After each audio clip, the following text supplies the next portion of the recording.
personne a un rêve et qu'elle me dit qu'elle a ce rêve-là, j'y crois, en fait. Je crois que c'est possible qu'elle l'atteigne. Je te donne un exemple. Des nageurs, par exemple. Je bosse pas mal avec des nageurs à Nice.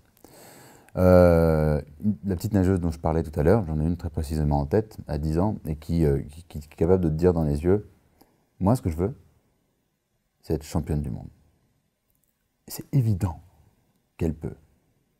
Enfin, si elle y croit à ce point-là, mais moi, c'est 100% sûr que, enfin, j'y adhère, j'y crois autant qu'elle. Et je pense que par miroir, la personne s'autorise à croire en elle aussi par rapport à la personne qu'elle aura en face. Si en tant que miroir on instaure un climat dans lequel elle peut se permettre de croire ça et de le dire à haute voix, déjà c'est beaucoup de chemin de fait. Ensuite, c'est aider les gens aussi, accompagner les gens à dire les trucs qu'ils ont dans leur tête, les petits rêves, les petits trucs, ce genre oh, un jour j'aimerais bien pouvoir faire ça. J'ai pas entendu. Dites-le plus fort pour voir ce que ça donne, un tout petit peu plus fort. Des fois on se murmure, on se chuchote à l'intérieur de nous des trucs qui restent de vagues murmures, et à la fin de la vie, si on n'a pas pris soin, ça devient des soupirs. C'est dommage ce truc-là. C'est quelque part aider les gens à s'autoriser à dire ce qu'ils se disent à l'intérieur, ce qu'ils se chuchotent, et à faire grandir ça.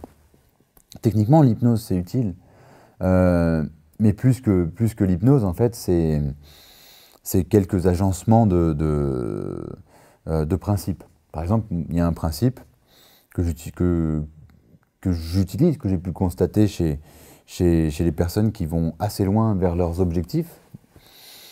De l'extérieur, certaines personnes, on a l'impression qu'elles sont hyper motivées. Moi, la motivation, j'y crois pas. La motivation, pour moi, c'est une légende. Ça n'existe pas. À tel point qu'il y a des gens qui se sentent motivés, ils s'en sont étonnés. On n'a pas vraiment de maîtrise là-dessus. Et il y en a d'autres qui sont motivés, puis d'un seul coup, quand ils passent à l'action, j'ai plus rien. Donc des fois c'est là, des fois c'est pas là, des fois on espère que ce soit là, j'espère que je serai bien motivé, des fois on est surpris parce qu'on est motivé, enfin voilà. Donc dans tout changement, à un moment donné, il faut créer de la motivation. Or ce truc-là, c'est un truc sur lequel on a peu de maîtrise. Donc si on décompose la motivation sur d'autres trucs, sur 3 autres notions, on a les notions d'envie, d'implication et de satisfaction. Si une personne a envie de faire quelque chose, juste l'envie, une toute petite envie, alors à ce moment-là, c'est plus simple de s'impliquer, d'agir. Si de cette implication-là découle la satisfaction, c'est-à-dire, tiens, j'ai fait quelque chose et j'en suis content, pas complètement content, parfois juste un peu content, à ce moment-là, l'envie va grandir. L'implication va augmenter, je vais m'impliquer davantage, je vais être sans doute satisfait, ça c'est davantage, l'envie va continuer, l'implication, la satisfaction, et ça, cette boucle-là, ce mouvement-là, c'est le mouvement que la personne va pouvoir utiliser pour se mettre elle-même en mouvement. Et c'est ça qui va s'appeler la motivation. Si à un moment donné, une personne a envie de faire quelque chose, mais jamais elle s'implique, jamais il y a cette phase d'implication, jamais il y a la phase de satisfaction, ça ne bouge pas. S'il y a de l'envie, il y a de l'implication, mais pas de satisfaction, à un moment donné, je m'arrête. C'est le cas des jeunes sportifs ou des personnes qui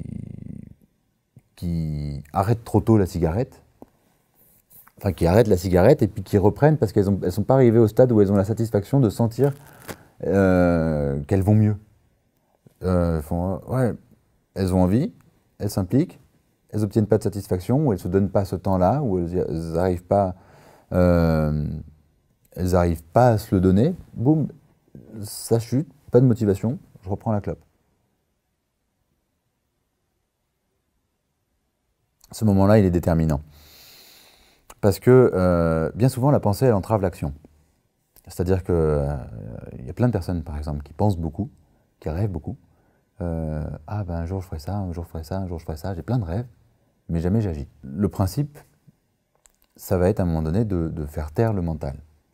L'hypnose est utile à ce moment-là, par exemple, parce qu'elle a une tendance à avoir une meilleure maîtrise de son dialogue interne. C'est je veux quelque chose, ok. Et toutes les petites voix à l'intérieur qu'il peut y avoir qui se disent ouais mais non je ne vais pas y arriver, ah mais si il faut que je le fasse, ah mais non attends encore un peu. On peut agir dessus. Après dans mon travail, moi des fois sur ce passage-là, je suis à côté des gens. Je travaille beaucoup à l'extérieur par exemple. Une personne vient pour travailler la confiance, moi je bosse, on fait un travail en cabinet et ensuite le passage à l'action, ça, je leur demande quasiment tout de suite. Tiens, qu'est-ce que vous allez faire? Premier changement qui pourrait vous permettre de savoir que vous avez changé, si vous commencez un tout petit peu à changer, la personne va me dire peut-être descendre dans la rue et aller discuter, à dire bonjour à une personne ou deux. Ok, très bien, fin de la séance. Dehors. Allez dire bonjour à quelle personne vous avez envie d'aller dire bonjour, juste bonjour. Juste ça.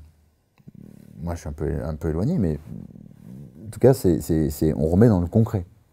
La vraie vie, le quotidien, c'est pas les séances, c'est pas l'accompagnement, c'est dehors. Donc accompagner même sur ce moment-là. C'est l'implication aussi hein, de ma part à moi. Puis tu parles du moment où il y a l'envie, mais l'implication n'est pas évidente. Il y a aussi le moment où il y a des gens qui s'impliquent, mais il n'y a plus d'envie. Où il n'y a pas d'envie. Le cas des personnes, par exemple, qui sont dans des boulots, par exemple, très routiniers, sans savoir vraiment pourquoi ils bossent.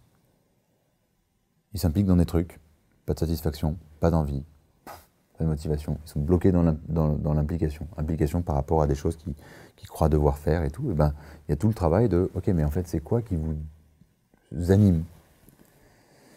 Il y a cette phrase, tu sais, dans Alice au pays des merveilles, c'est le chapelier fou, je crois qu'il dit ça. Il dit, si la vie n'a aucun sens, alors qu'est-ce qui nous empêche d'en inventer un? Rien. Et je pense qu'il y a plein de gens, ils ont juste besoin de se rappeler qu'en fait, rien ne les empêche d'inventer un sens.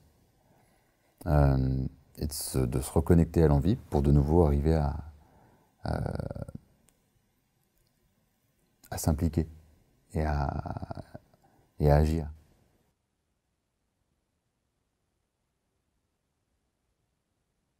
Je suis le mec qui doit être le plus rapidement possible inutile. Je suis le mec qui, s'il a bien fait son travail, n'est jamais là. En tout cas, pas là sur les compétitions, pas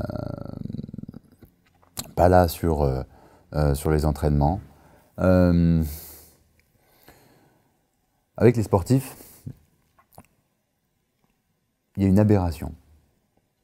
C'est-à-dire qu'il y a une aberration par rapport au niveau mental. Les sportifs aujourd'hui, bon, ils ont les notions de préparation physique, d'entraînement, elles sont plutôt bien connues. Un sportif, a priori, on peut lui donner un planning et puis il va faire sa prépa physique tout seul, il sait faire des pompes tout seul, des tractions tout seul, mais il ne sait pas encore gérer ses émotions tout seul. Il y en a plein qui ne savent pas gérer leurs émotions tout seul. On ne leur a jamais appris, on ne leur a jamais dit comment, on ne les a jamais invités à le faire. Et si ils sont demandeurs, aujourd'hui encore, on a l'impression qu'ils sont fadas. Il y a un problème, ils sont cassés. Donc pour moi, mon travail, à chaque fois que je fais mon job, sincèrement, hein, je pense que c'est quelque part, je m'en veux un peu.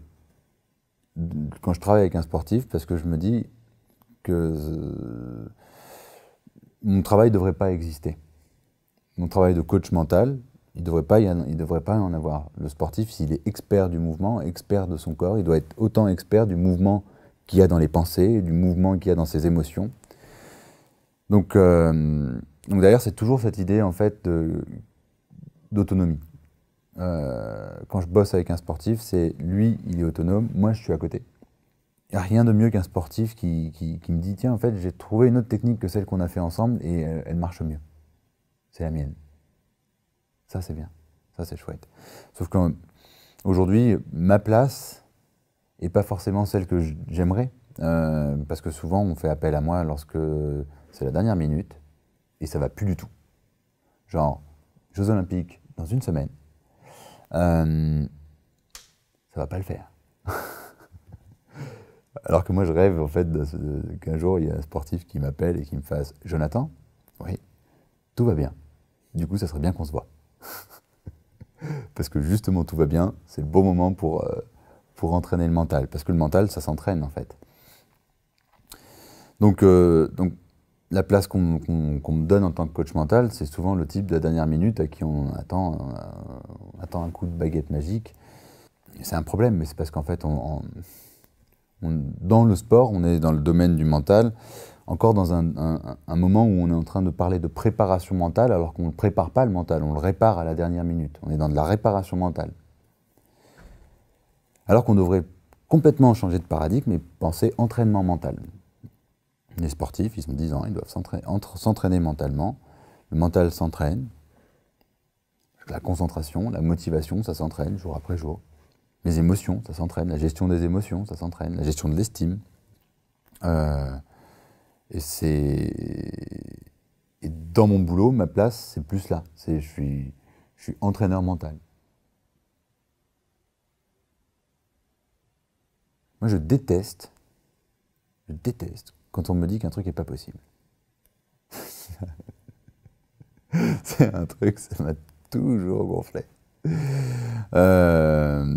Mais je crois que tout petit, hein, quand on me disait, je sais pas, c'est pas possible de nager tant de temps, bah tiens, je me mettais à nager tant de temps et à dépasser le temps. Je me souviens d'une fois où je suis resté super longtemps dans la piscine d'amis en vacances quand on était tout gamin, juste pour arriver à nager 2 km. Mais dans une piscine de 15 mètres, il en fallait des longueurs, des allers-retours là-dedans. J'avais 12 ans, mais je voulais voir si j'étais capable de nager ça. Et j'étais pas nageur, hein. Aujourd'hui, je me rends compte qu'il y a des gamins qui nagent bien plus que ça. Mais voilà, on m'avait dit, non, c'est pas possible, 2 km, c'est trop long, tu peux pas faire un truc pareil. Un truc d'adulte, ça. Donc en fait, je crois que très souvent, j'ai cette idée-là, et de me dire, mais il y a forcément un moyen. Il y a forcément un moyen. Il y a un problème, ça n'existe pas s'il n'y a pas une solution. Il y a forcément un moyen pour reprendre le sport. Il y a forcément un moyen pour ne pas être blessé longtemps de l'épaule, pour récupérer plus vite. Il y a forcément un moyen pour aller mieux. Il y a forcément un moyen pour aller plus loin. En fait, la vie, parfois, elle te sidère. Elle te bloque. Souffle coupé, comme ça. Alors que la vie, en fait, elle doit être à couper le souffle, pour faire une analogie un peu bidon.